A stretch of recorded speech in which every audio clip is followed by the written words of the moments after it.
what do we think about Draymond Green returning maybe to Michigan this offseason? I mean, I'm kind of the opinion that, for the right price could be interesting. He and Grant Williams, the guy that we've talked before on this show about, I think they're fairly similar archetypes at this point. I'm not against the idea at all, but Jack, I know you've got some deeper thoughts on this one. So interesting to see what you got.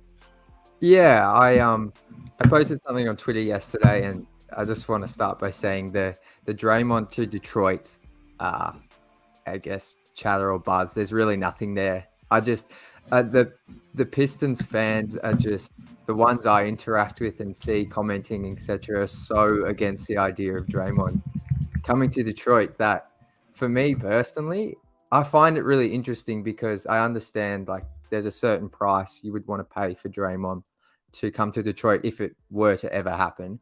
But I feel like what he would bring to this team, like from a leadership and defensive sort of point of view, it would be invaluable. I feel like this team, if anything, yes, it needs to improve on both ends, but a player of Draymond's caliber, experience, would do wonders for a team like the Pistons. And I get there's issues like there's the Jordan Poole incident, and he's a pretty demonstrative guy on court, but I feel like that's sort of like the Pistons. That's Detroit. That's the bad boys. It's a going to work crew.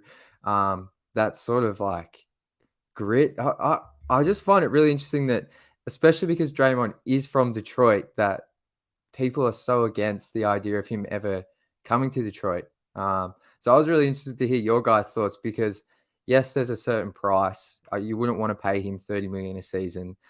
He is, I believe, 33, 34. I understand that, but I feel like this team's crying out for a veteran to sort of teach them on the defensive end, someone to guide them and help them start winning games. So I guess like I'm just naturally like sort of surprised at the response from Pistons fans with the Draymond sort of talk.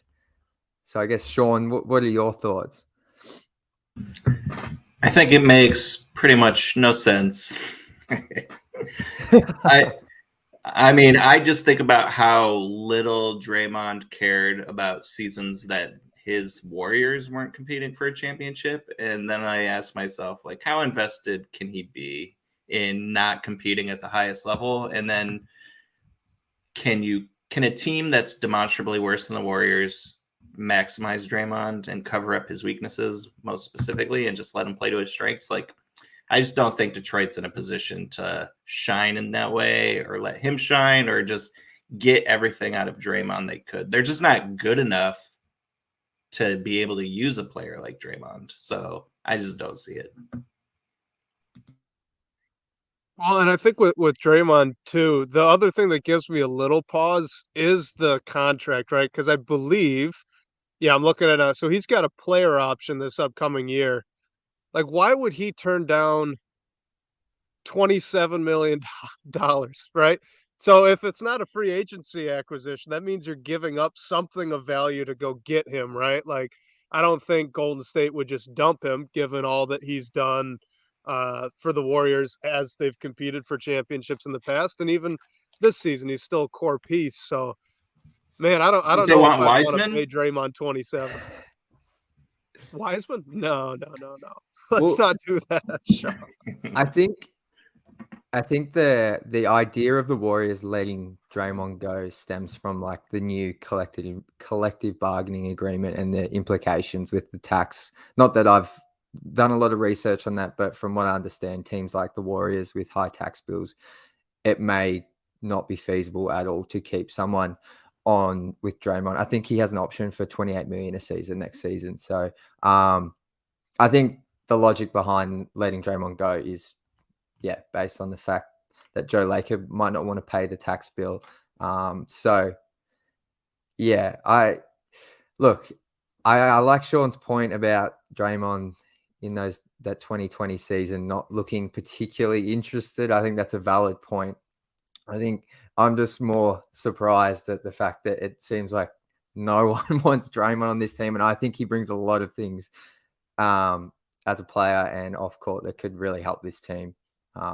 So yeah. I also think you would have no shortage of suitors. So it's not like when the Warriors are going to let him go. It's like, if I'm Denver, I'd be interested. If I'm Sacramento, I'd be interested.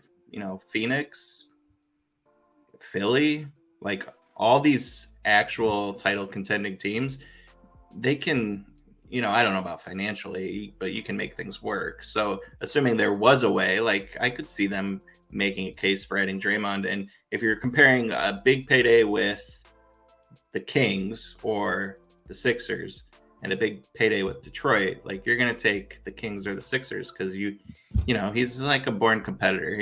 I don't think he's looking for a storybook ending back home. I think he's looking for, tearing people's throats out and winning a few more championships. Yeah, Sean, maybe he just wants to come back to Detroit so he could continue his mentorship of James Wiseman. I mean, it worked so well the first few years.